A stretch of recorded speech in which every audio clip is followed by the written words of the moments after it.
it just depends if you decide to take the call and live in your truth and live in your greatness. I think that, and it's like you said, it's the hardest decision that you could ever make, but it also is the most rewarding and fulfilling decision that you could ever make.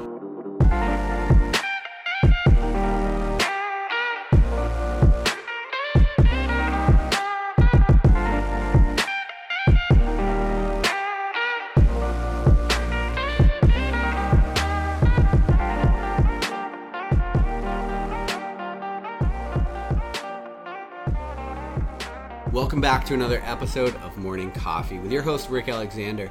Thanks for tuning in. This week we're doing a series called Lessons from the Trails Less Traveled. But today we're actually taking a break from doing that, the short form episodes, the 5-part series that I was doing there, 4-part series. And we're going to do a long form interview because Danielle McGinnis and I just developed a course called The Art of Coaching. And I think it was only a matter of time before you and I kind of came together and developed something. And as we were talking, one of the things we figured out is that both of us have a really, really extensive background in coaching, and it's how both of us make our living right now. And I mean, you have a master's in coaching, for God's sakes. I coached at the highest level you could possibly coach at in the Navy. I had my master training specialist. I worked as a BUDS instructor for 4 years. So literally anybody that wanted to be special forces in the Navy had to go through a program that I was the head coach of. And so you and I just have such an extensive knowledge base on coaching. And right now, there are so many people that have learned something about themselves, whether that's in strength and conditioning or personal development or emotional healing. Like, there are so many people that have gone through such hardships, and they are eager to share that message with the world. And honestly, there's never been a better time because there's such a low barrier to entry right now to share your message with people. But people are looking at coaching, the whole coaching model, the online coaching model. It seems enticing, but it's like, where do you even fit in? Or where do you start to develop something for people, which is why you and I decided to build this course. But before I get in any further, I should probably just say thanks for coming on the show. Thank you. For you guys that have been listening for a while, it was like we've been dating for 3 months now, which we established right before the show because I forgot. And well, it's not even important to us, right? Like, no, nobody. I don't care. Like, that was one of the things we talked about pretty early on. It's like, I'm not gonna lie, like the birthday thing, and I mean, it's all gonna happen. Like, we just remember these things about each other next week. Yeah, okay. But you and I don't like. I mean, what's your favorite color? I don't really care. What's mine? Green. Damn. What's yours? Pink. No, sparkles. Does Yes. that count? Okay, perfect. Sparkles, rainbows. We're just not concerned with that stuff because when you and I are talking, like, our conversations are like always about like our clients and how do we change the world?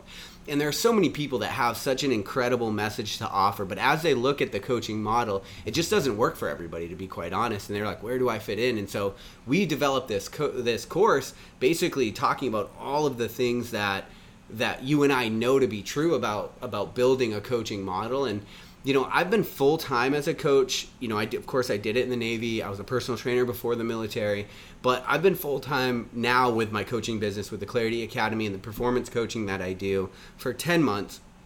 And I built that into a 6-figure business. And that's actually important, not because of the metric of the money. It's actually important because I never thought I was somebody that could do that. And that's super important to know. Excuse me. And so I think what we have is such a, well, and then when we talk about the way that you coach, it's like you're such a person first, empathy focused or driven coach. Like you're always, I don't know, how would you describe your coaching philosophy? I would say that it's definitely client centric. So before we even get down to what their goals are, I want to get to know them at the personal level before we even go into that, because I want to establish a level of rapport with somebody, because you can't coach somebody if they're not going to open up to you about what their goals are. And I think the best way to guide someone towards success is to really understand how their value system works, how their personality works, and go from there. And I think the best way to establish that is meeting them at a personal level with rapport and basically meeting them where they are. And that's easier said than done. So many people are like, how do you do that?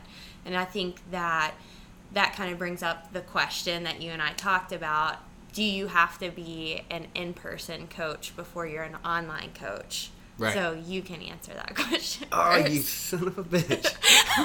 I was going to ask you that question. I'm going to be honest. I do believe... So before I answer that, what I'd love the audience to know right now is we're going to have a really candid conversation about what it means to be a coach today. And we're going to do that through the lens of your journey and my journey. And we'll just talk about our philosophies and the things that we've learned along the way. Now, why that's important is because it actually doesn't matter if you're a coach or a client. Like if you're listening to this, there's so much that you can take away from, that you'll be able to take away from this experience. You know, there was something, I tell this in the Clarity Academy, there was a reason that I started the Clarity Academy, or actually, if I rewind it even a couple years before the Clarity Academy, the work that I had done with a coach, that emotional work, that personal development work, the reason that I had done that in the first place is because I was like at a point where I felt like I wasn't getting the results I wanted in my own business. And I felt like I could always get somewhere, and then it seemed to be that I didn't feel like self-sabotage, but it's certainly what it looked like from the outside. Like I would get somewhere, and then I was like, there seemed to be a really big ceiling on my success. And I'm sure people listening to this episode can understand where I'm coming from, because there's a lot of people that want to get somewhere in life and just feel like they're reliving almost the same patterns. Maybe they're like dating the same kinds of people, working the same kinds of jobs, and they're in these like, there's cyclic patterns, and it feels like fate. Well, it's not fate. It's your own ability to figure out what's going on with you and work through the things that are holding you back. But my personal story with that is I had finally decided, I was like, okay, I got to figure this out. I got to get a coach. And I called a girl, and I did a coaching call with her. I think I paid like $300 for an hour or something, $250 for the hour with this girl. And it was great. She gave me a ton of information, ton of things to think about. And at the end of the call, she was like, do you want to work with me going forward? And I was like talking to her about it, and I was super interested because I really was at the point where I wasn't getting the results I wanted. And she was like, it's $750 a month. And I was like, instantly, because I didn't have a good relationship with money at the time, I was like, I cannot pay that. Like, that's insane to me. And she asked me a question. She said, well, let me ask you this. If you could get exactly where you wanted to 1 year from now, everything was going to be how you wanted. You'd make the amount of money you wanted. Your business would be where it was, but you had to pay $700 a month to get there. Would you pay it? And I thought about it, and it's like, no brainer. Yes. Like, I want to get there. Except I didn't do it because I had such a terrible relationship with money. And then a year went by, and the notification for that call went off on my calendar, and I looked at it. And as I looked at it, I realized a year went by from that previous call, and I had made no progress. And that began to like really start to create my coaching philosophy, because then I realized, where maturity and discipline fall short. I say this all the time, add external structure. It's like, for whatever reason, my maturity, my discipline, my personal development was at a level that was getting me the life that I had. And that's really something to know for people. Like, your life is set up exactly for your level of personal development right now. It's nobody else's fault. You're not a victim of anything. Whatever you've done up until now, whatever your mindset is, whatever your approach to life is, the life that you're getting is an example of that. Now, I'm not talking about problems that come into your life that are outside of your circumstance. Like, we all have to go through hard times. But I mean, in general, like the life that you're getting is what you've built and what you're ready to handle. And so for me, I just started realizing, wow, everywhere I want to get somewhere. If I work on it for 90 days and I can't get there, that's as long as I'll spend. After that, I'm hiring a coach. And that started my entire coaching philosophy. And so for people, I like to start with that story just because I want people to understand where I'm coming from. So I actually don't care if people listening to this want to be a coach, but they should be a client. Not of me, not of you, but of somebody for sure. Why waste any amount of time not getting the results? If you've tried it yourself for 3 months, a full quarter in the business year, perhaps it's time to just, nobody cares how somebody gets sober, whether they did it with willpower or they did it with AA. What people care about is, was the result achieved? And so that's what I care about for coaching, which is why I'm so passionate and so excited about us being able to offer this course. But now, to answer your question, which I'm going to turn back on you, do people need to coach in person before they do this online thing? Because that online thing is huge right now. And it's amazing because, like, you and I have talked about this forever. Like, we're looking at a map throwing darts at it because we can live anywhere in the world because we do coach online. But that's a decade of coaching in person prior to doing the online thing. So, my answer is yes, I feel like coaching in person, no matter what it is, whether it's training, high school coaching, whatever. If you're a teacher, that's kind of a form of coaching. I feel like any kind of like learning environment, you're coaching people to grow. So I think that you do have to have a level of interpersonal skills to be able to, like I said at the beginning, meet people where they're at and progress them forward. And in my personal journey, I think it put me leaps and bounds ahead of, I'm not going to say that I was better at anything in people in my physical therapy class, but I had worked in person as a trainer for almost 4 years and got a master's degree in coaching and athletic administration before I went back to PT school. And then some of my classmates were straight out of undergrad into physical therapy school. So my personal experience having that understanding of human dynamic and how to work with people, how to meet them at their level, was really helpful when I went into PT school and you had to coach people that weren't motivated when they were in pain. They weren't motivated when they didn't understand what they were doing. So having that in-person experience is really invaluable, and I think that just because there's a hype right now around online coaching and it's really cool, I think that you shouldn't demean the value of in-person coaching. I think it serves as a really good foundation to build your life upon. It's not an end-all be-all. Like, if you don't have access to an in-person whatever, that's not the end of the world of your coaching journey, but I think it's just a huge helpful learning experience. So Totally.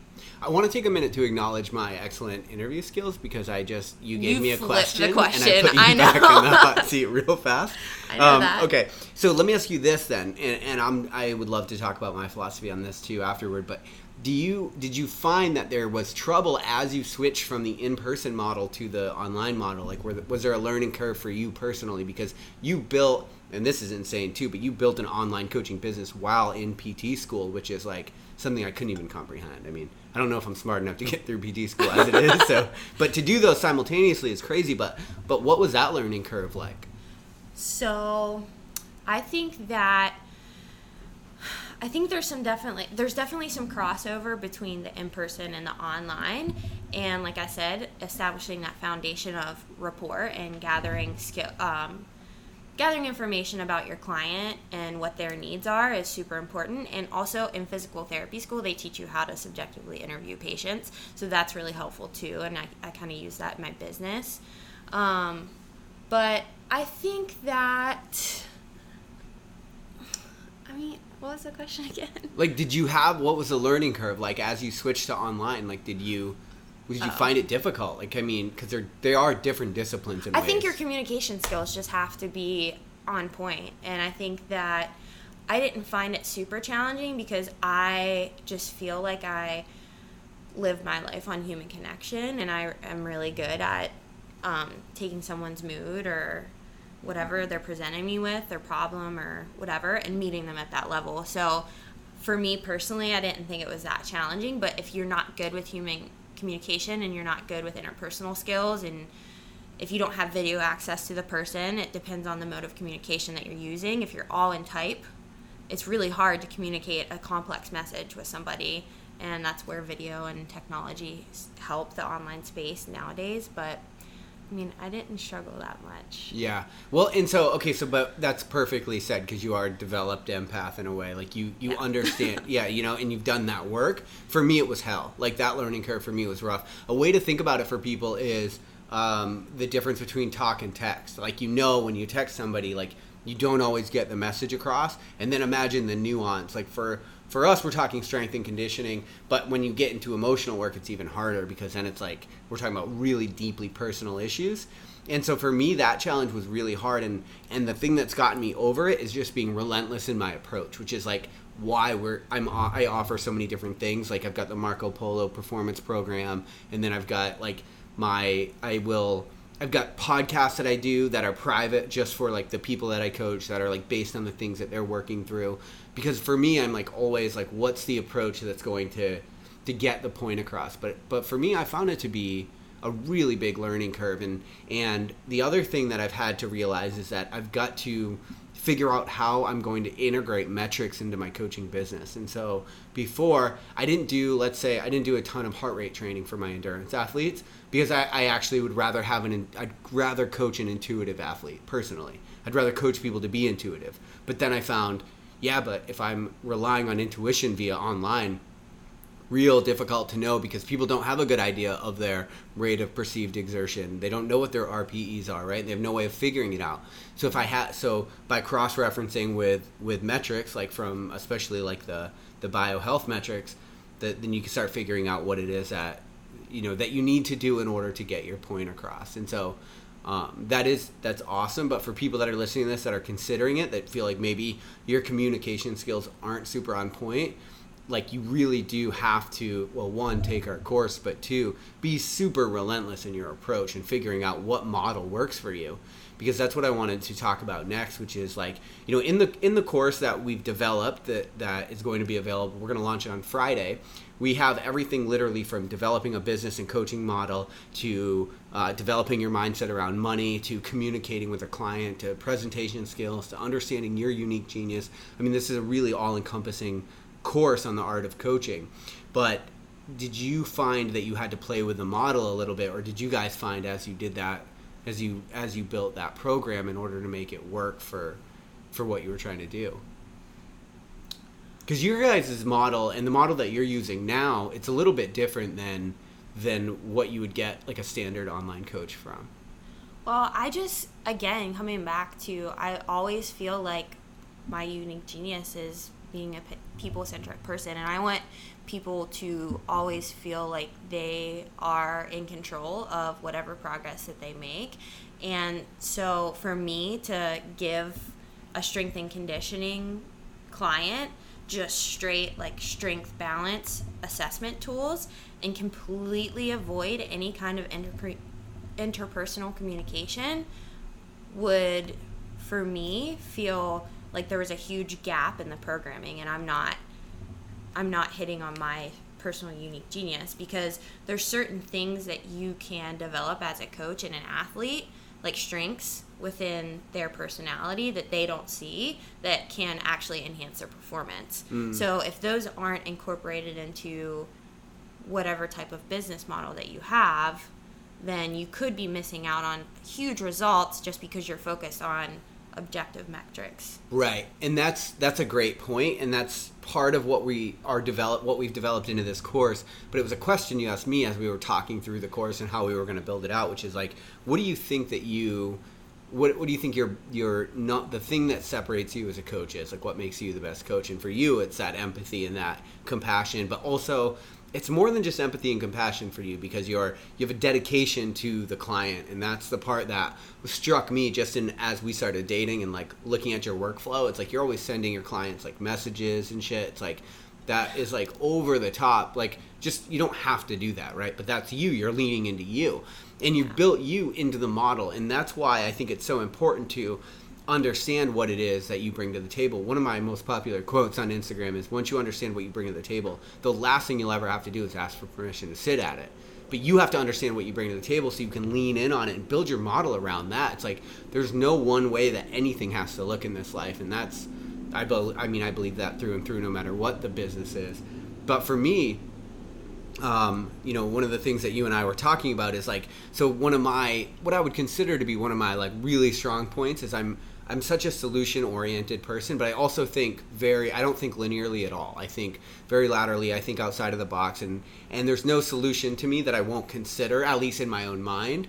And so a lot of times when people present problems to me, or I'm running up against a problem, I'm pretty good at finding a solution, only because I can tear the box apart and just find whatever I think is going to work. So, but I've had to build that into my model, which is why I've offered the Marco Polo program and stuff, because I'm realizing like, oh, okay, so maybe the standard performance coaching model is we have a talk 1 hour a week, but maybe like I'm not going to be able to help you with those problems in the way that I can help you necessarily if we do it 1 hour a week. That's what I was figuring out. And so the clients that I have in this Marco Polo program are like kind of raving about it just to me right now. We've only been doing it for about a month, but it's like oh yeah, because I built that model around me specifically, and you just can't put a price on that.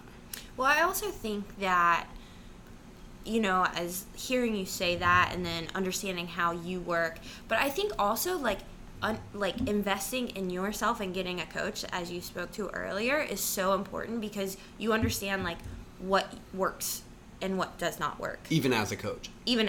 So I feel like I've always said that coaches need coaches. Totally. And I feel like a lot of my clients actually are coaches. And I think it's really important. I think one of the best... Well, I have coaches. Yeah. I think the best thing that I did this year was invest in a number of coaches. And I've found, as I've developed personally throughout the years, like I've really stuck to principles of some coaches, and I've dropped others that just really don't serve me because they don't fit with my mission and vision for what I want to do in my life. And I feel like that's the good thing about this program is we're not telling you who to be.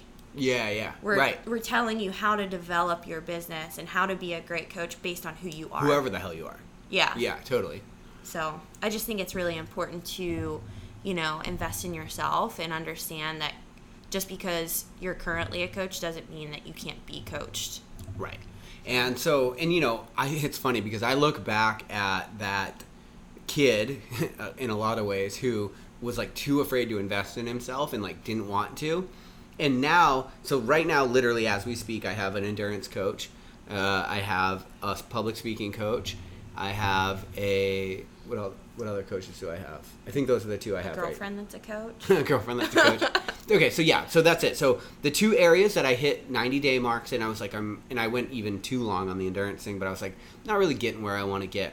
So I hired a coach. But now understanding this, it's like, there's no amount that I won't pay, to be honest, because I realize after being on this end of it, I'm like, oh, if I can invest in my own ability to create what it is I want in this life, then that actually opens the doors to a limitless potential. But before that, if it's just you only know what you know, and so it's really hard to mine all of the things that you have inside of you and put them in the right place. Yeah, I think that's you saying that just makes me think about, so when I graduated undergrad, I went and moved across the country to Austin, Texas, and I was a personal trainer. I turned into a master trainer after 2 years being there. I was making almost $60,000 as a new grad, so I was like, oh, great, cool. And one of my fellow coworkers, he was like, hey, I'm going to go leave, and I'm going to start my own business. I want you to be a coach with me.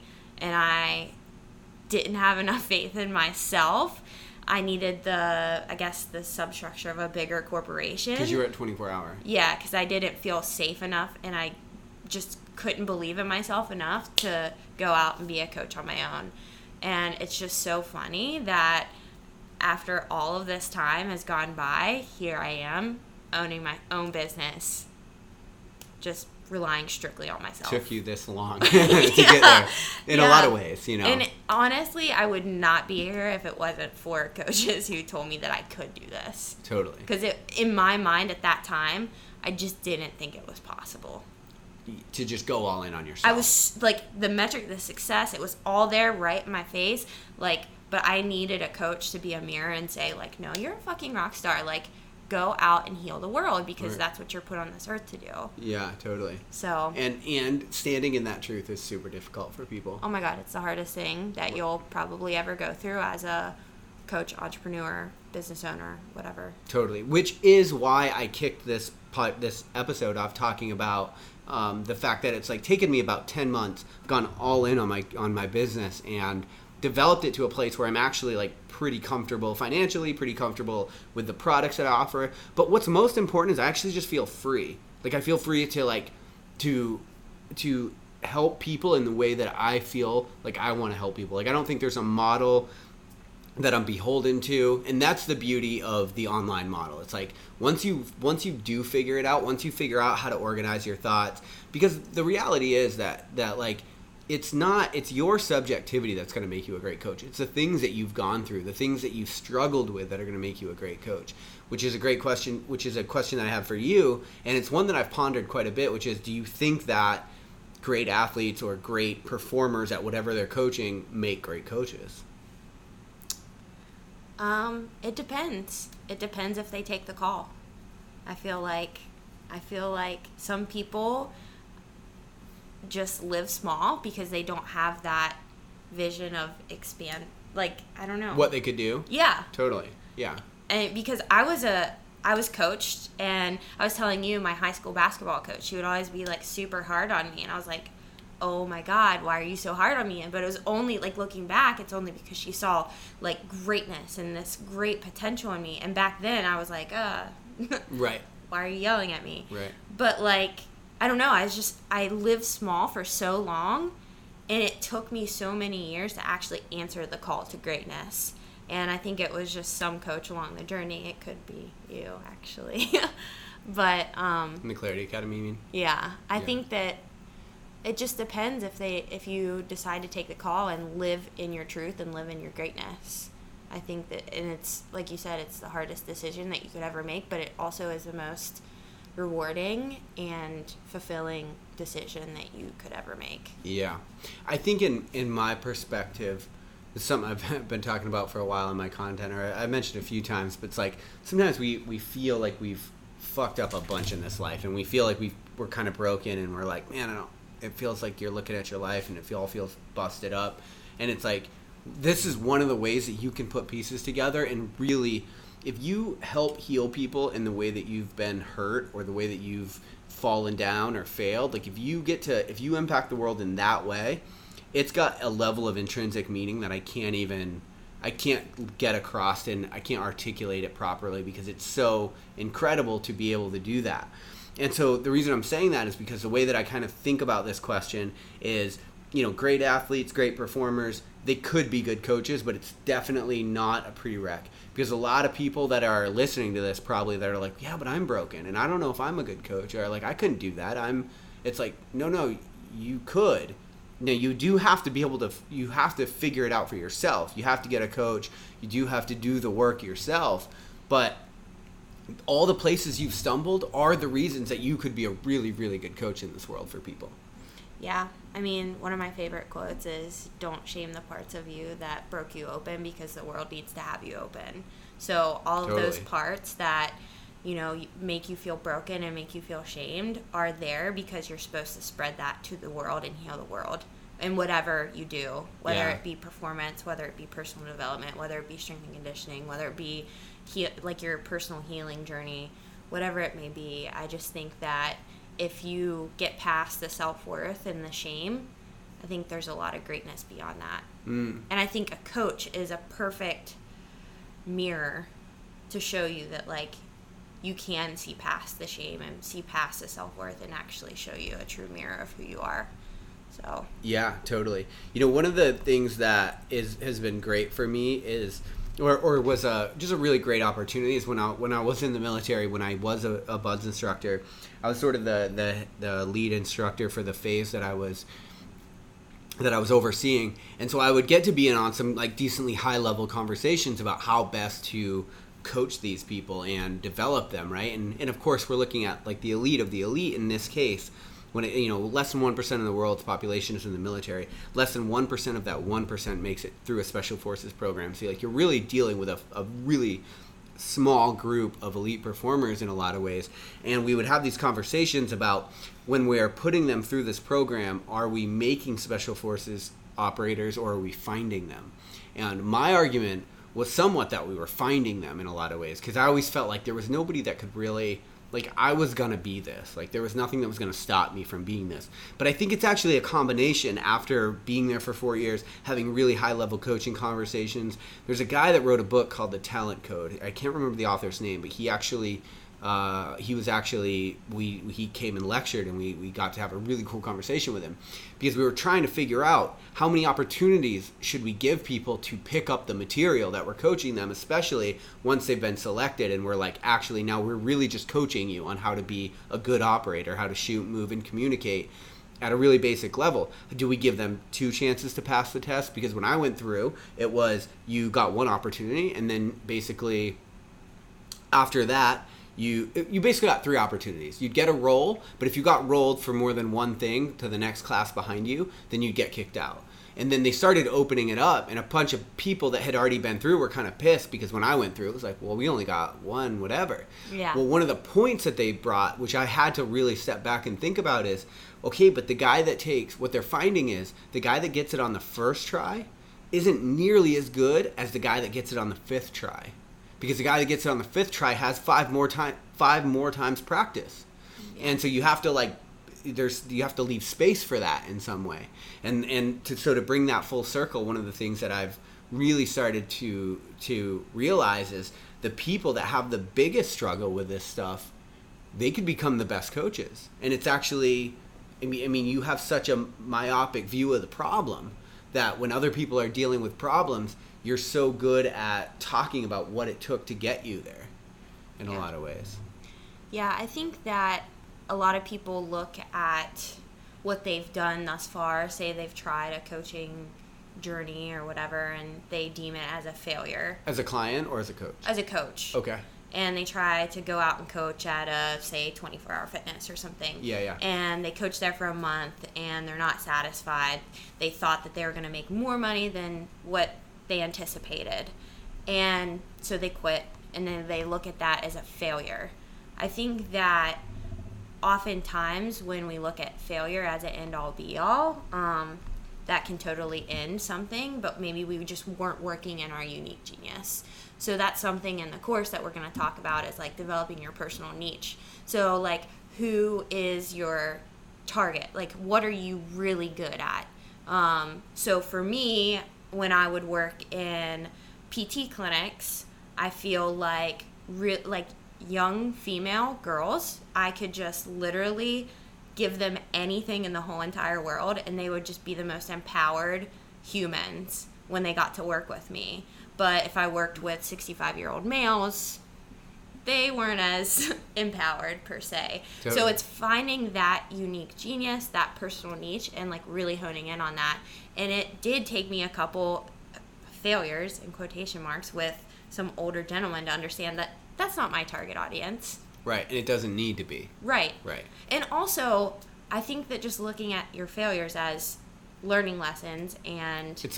honestly, in my opinion, it's the only appropriate way to look at failure.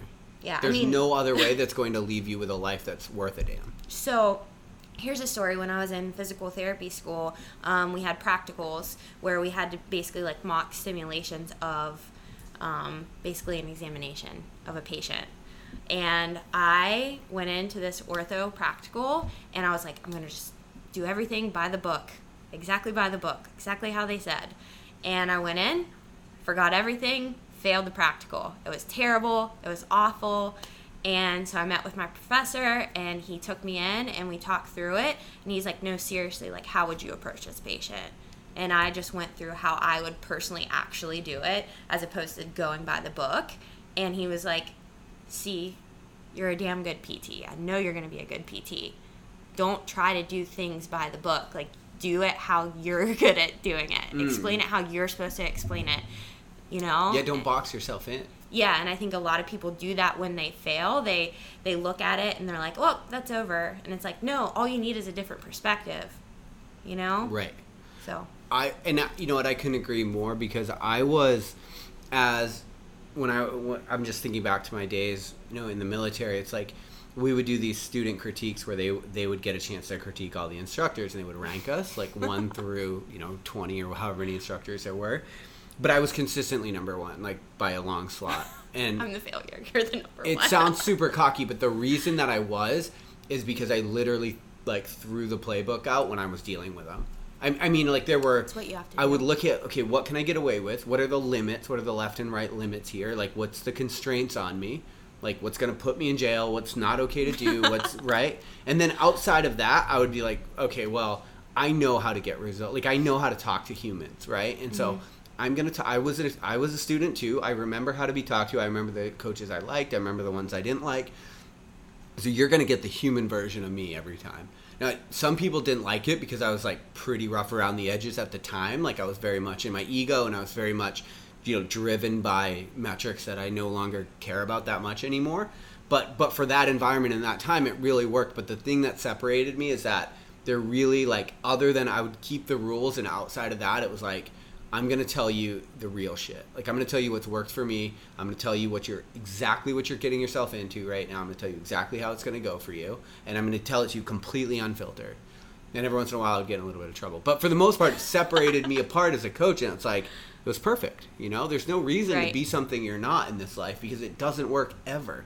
Right. Not as a coach, not as anything. Yeah, and just hearing you say that makes it so funny, because it's like, I don't think that you should be in a box at all.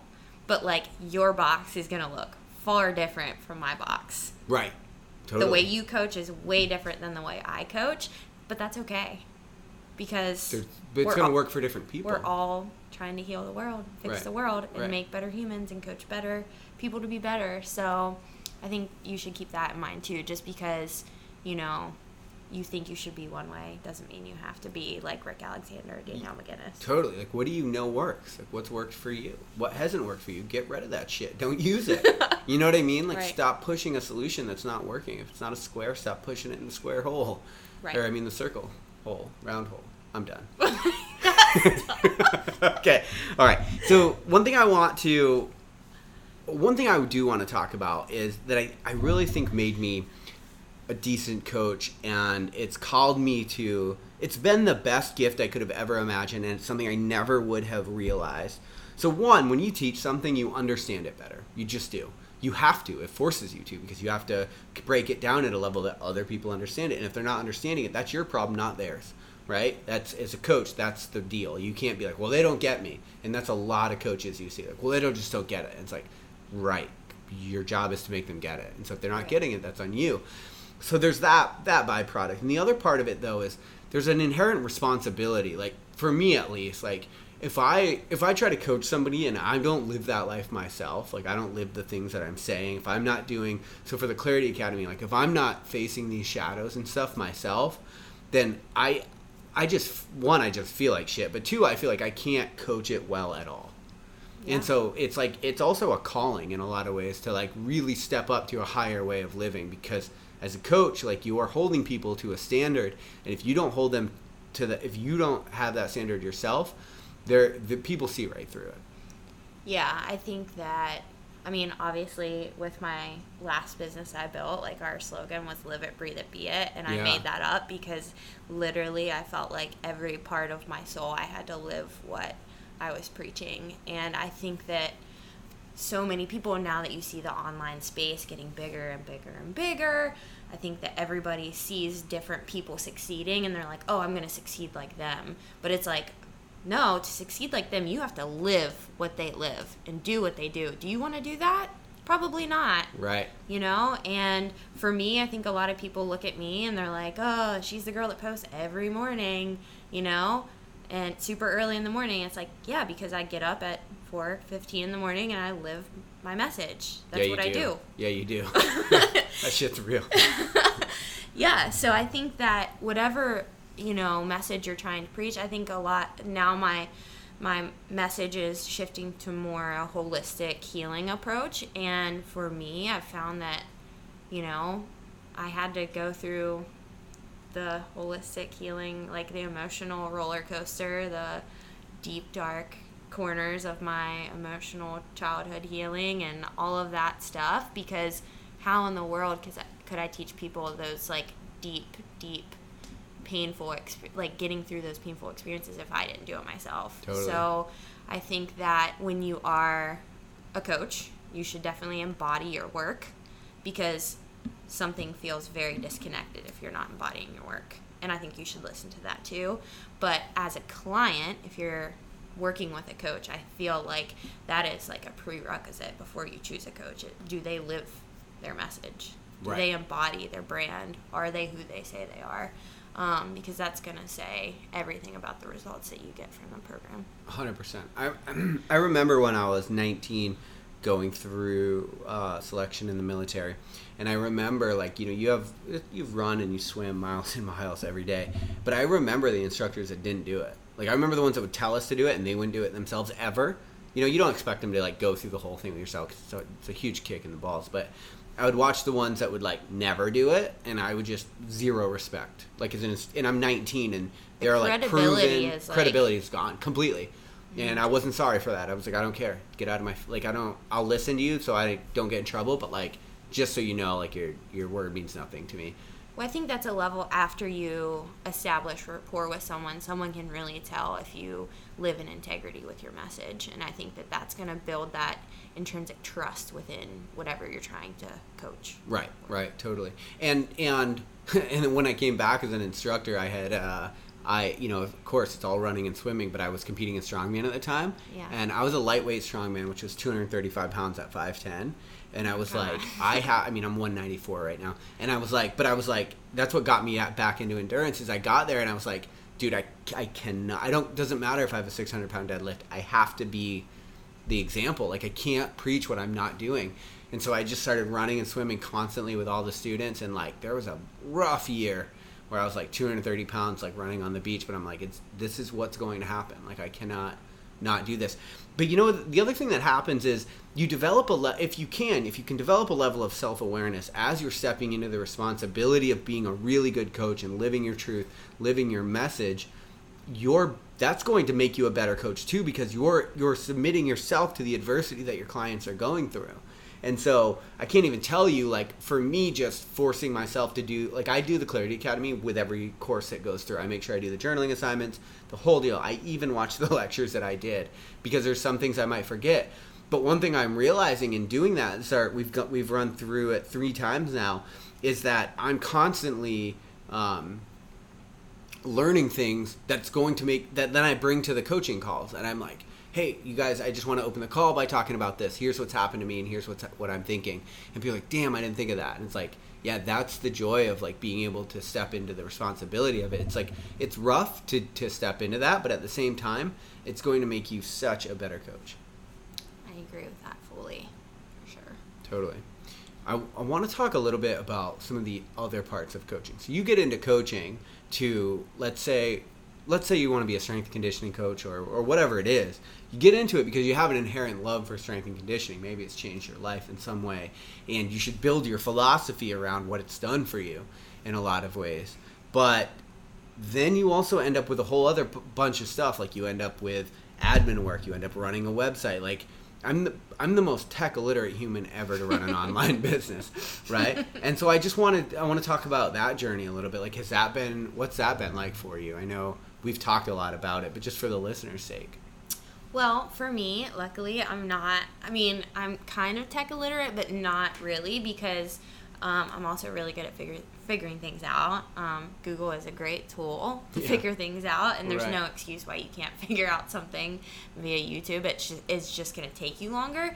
But I think starting a business from the ground, it's important that you kind of learn the basics and the foundational tools so that you know. But as your business starts to grow, and when you get to a level that you want to start to scale your business, you need to push those tasks out to people who are better suited for those, so you can stay within your actual coaching vision. Yeah, use your time for you, like where you're best. Yeah, but for me, I think that just finding software that works with my, skills, my online skills, is what has helped me. I mean, you said that you use Shopify for your website, and you're like, oh, it's great. But I built a whole website with my other business on Wix, so I knew everything on Wix. I knew basically everything except how to make automated payments. Right. But, I was able to basically rebuild a whole new brand, a whole new website from Wix, from scratch, without sending it out to help. And I found out how to use recurring payments just by figuring it out. Right. So I think that, it's going to take some work and some effort, but when you get to the point, you should push those tasks out to people. Right. I had a pretty big team on a company that I owned, and then when I went on my own to start really building the coaching business, I realized, like, damn, I don't have access to these people anymore, and they had to help build my websites and all of this stuff. And so, what I did is I took this principle in business called the MVP, which is the minimal viable product, and it's even in Burn Your Couch, I call it what I call a low risk probe. It's like, what is the way that you can enter this market? You can figure it out, whatever it is you want to do in the world, with a minimal viable investment, both time, resources, just to just to help develop, like, so for the Clarity Academy, that's the approach that I took. And like with your class, I literally used YouTube, which was free, Google Docs. It wasn't the most professional, and now I've like really gone through lengths, and now this next Clarity Academy is getting like a full professional dashboard, branded, the whole deal. But like that's a full year, and I built the business into what it is now. But the reason I'm bringing that up is because I don't want that to be a barrier to entry for people, because it doesn't have to be. I'm telling you, if I can figure it out, anyone can. And there are so many ways to work with people. Like I said, I used YouTube, I used Zoom, I used Google Docs. Everything I used was... You used me for Canva the other day? I did. Yeah. But I mean... figure it out. People get amazed. Like, my entire business costs $290 a year to run. And I've changed it now. And that's not actually, that's not with my website, but that's $30 a month, and then $290 a year in like services that I've used to build a 6-figure business. And like, again, like, you don't want to stay there, of course, but like, also, I didn't know, like, are people going to love this work like I loved it? The Clarity Academy work changed my life, but like, I'm an N of one. I got to make sure that it works for other people, that I can like get it out there. It gives you room to pivot too when you don't make huge investments on the, like, soon as you start. Yeah, totally. So if you invest in this business website, but it doesn't work for the way that you handle tasks, and you already invested, you paid the annual fee of like $600 for your website, right, you're pretty much screwed. Right. Yeah, like go minimum, go free. Like, every tech company now uses the freemium model, which is basically they're going to let you get access to some of it, and then you're going to have to pay for more. Mm-hmm. But see what you can do for free. See what you can do. Like, there's so many services out there. And if you're a good enough coach who will get above the noise, I promise you, I'm telling you, like. And I think that from at least a branding perspective, I think that really just focusing on your message is really what you should focus on when you're starting the business. Like, getting really clear with like your mission, vision, your values, and your purpose, and all of that other stuff will fall into place. Because you said I started a business in PT school. I didn't know what the hell I was doing. Right. I had no idea. I'd never started a business before, but you figure it out. But the main thing was the mission and what I was put on this earth to do, and it was that mission. Yeah. And that got you through the times that you didn't have the money to invest in things, and you didn't have the knowledge of those complicated tasks. Yeah. So. And that, and in the course, the Art of Coaching course that we're releasing on Friday, like, that's one of the things we talk about right out of the gate, is developing a vision and a mission. Because if your vision and mission is correct, it will pull you through the bullshit, for sure. But you got to stay focused on it too. It's like, what am I creating? As a lot of people, they think their job as a visionary is to make people believe in them. It's not the job of a visionary. Your job is to create something that they can't help but believe in. Your job is... authentic leadership. Right. Yeah, right. Exactly. Which you get in the course. Perfect. All right. So, okay, the last question I want to ask you is, just kind of open-ended. Do you think, is there anything that you've learned in your coaching journey or along the way that you just think people should know? I think, it's going to sound cliche, but like, you never stop learning. Whether it's about whatever you're coaching about, if you stay stagnant, your business is going to stay stagnant. Yes. If your knowledge stays stagnant, your clients are going to suffer. Yep. So if you just always have to continually educate yourself. Like, you and I are going to Sedona in a couple weeks to do some basically continuing education for our courses and what we want to do. Right. And then I'm going to Vancouver for another conference, because I want to be the best version of myself for my clients, and that's going to take me investing in myself, and that's going to take me growing and learning. So. Right. That's great. Yeah, and I when I look back at businesses that have not done as well, I realized that I'd failed to evolve. Even if I started with a good product, and like I would get a bunch of clients at first, and then so this is a whole other topic, so I don't want to go into it fully, but to coach in something that you're intrinsically passionate about. I remember Aaron Stracker, who I've had on the show before. He launched a coaching business, and we actually had him on the show as he was launching it. And one of the things that was crazy to him is he has a nutrition company. He's a freak about nutrition. He loves it. He's always weighed and measured his food. He geeks out about it, the whole deal. But he takes for granted how much knowledge he has because he's so passionate about it. So he'll go talk to someone else, and he thinks other people know this stuff, and they don't, which is what made him realize, like, oh shit, I can coach people on this. if you stay in the stuff that you're passionate about and you don't try to follow trends, that's the real problem. It's like, oh, I think I can make money doing this. It's like, that's when I think you get out of your swim lane and you kind of screw yourself, because you're not going to have the intrinsic motivation to keep evolving in what you're doing. And people are going to pick up on that in your business. The stagnation will happen. But if you can continue evolving, and I think the way you continue evolving is just by staying in the stuff that you're interested in, right? Like I redo the Clarity Academy in 10 months is evolved so much based on what the people have gone through, but it's because I'm so passionate about this work that I'm never going to stop doing the work to evolve the course, to keep making it better. And that's part of my vision as a coach. Like, I have so much pride in, if you invest in yourself with me, because I know how hard it is for people to invest in themselves. It's fucking difficult. And especially like the Clarity Academy is $1,000, $1,500 if you want like good, the one-on-one coaching part.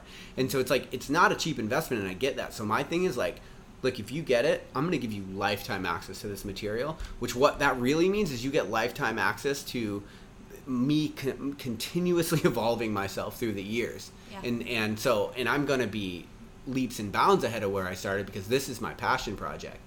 And so I think to your point, that what I realized in those first businesses is like, we would get clients and it would do okay, but I couldn't seem to like grow the business in a lot of ways after a certain point. And the reason being is because I stopped evolving myself. I stopped evolving my knowledge base around the business, and that's why now, even though the Clarity Academy is built, every single time I run it, I rebuild some of the courses, some of the modules, because I'm like, this course will evolve forever because people evolve forever.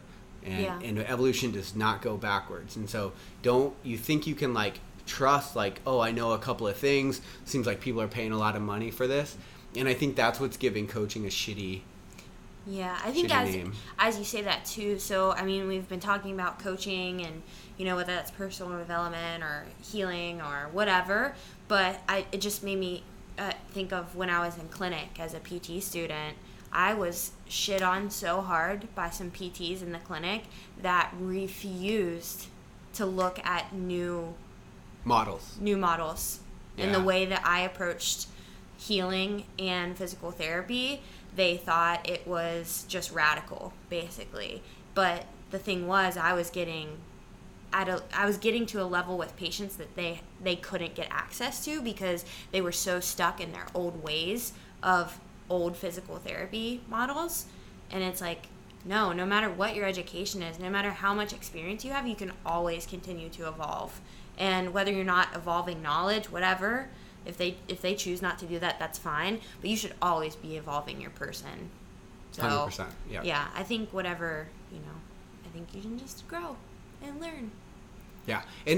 But the thing is, that growing and that learning, that's what's going to set you apart. Yeah. Right? Because there's a lot of people that are in this space for not the right reasons. Like, it seems like it's like a money grab right now for people. Oh, I could live anywhere, I could do it. It's like, you're tech savvy, so you'll just set up some shit and sell some templates, and people, or ego. Her ego, and people just don't get the results. And so I would just say, like, hold on to whatever it is that you think makes you different. I think that's the best thing you could possibly do as a coach. I think we spend our whole lives trying to fit in, and then we realize at some point in our life, like, the thing that separates us is the thing that separates us, and that's the thing that we can really double down on to have success in this life. Do you want me to read the quote that I have on my wall? Sure, hit it. You have nothing to lose by being you and going all in on yourself. Yeah. Well, and that's easier said than done, for sure. It is. But because it's simple, but, like, there's a level of commitment to yourself and to the universe there that's, like, not always easy to step up in. It's very difficult.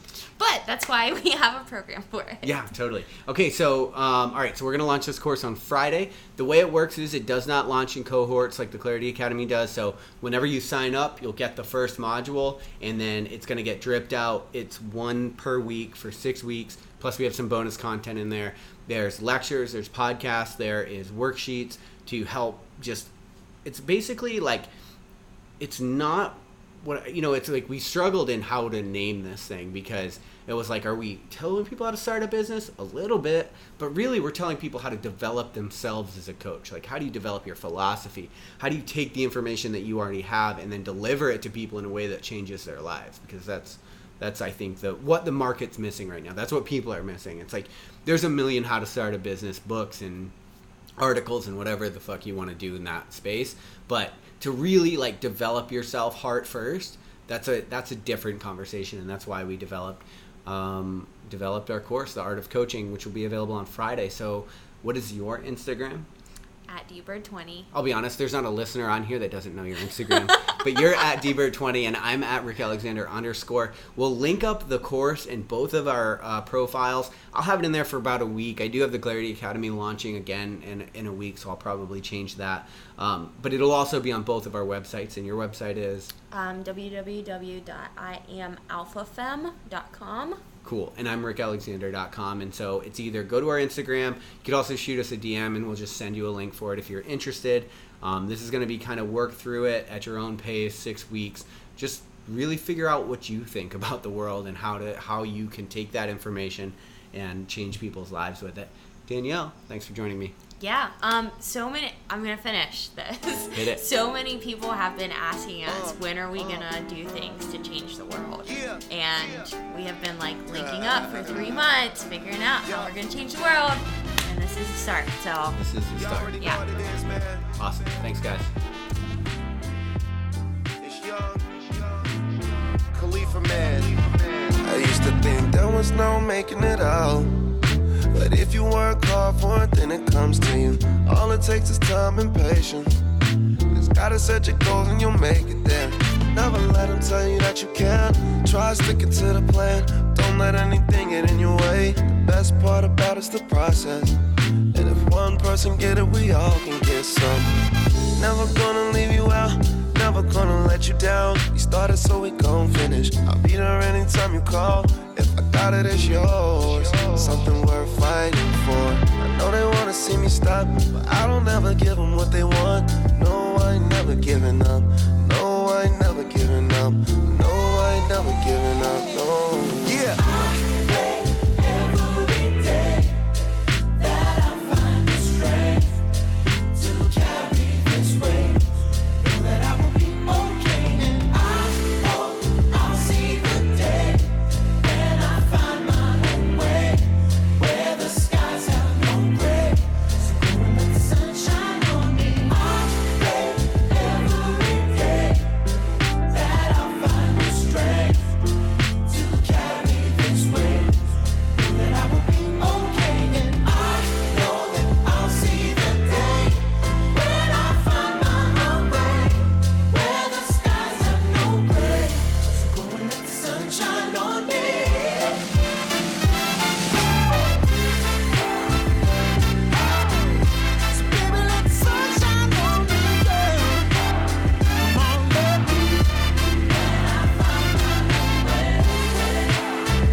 Bake up, gotta get my cake and make sure my family's straight. Work hard for it every day, won't never let it slip away.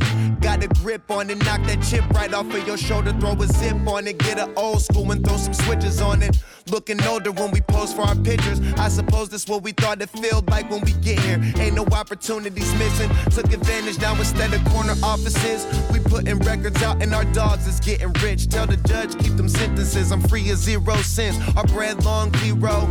I could ride through my city with no fear. Was broke, switch gears and bossed up. Never look back, now we on track. And if you work hard, you feel exactly how I do. Every day's a chance to be great. Yeah.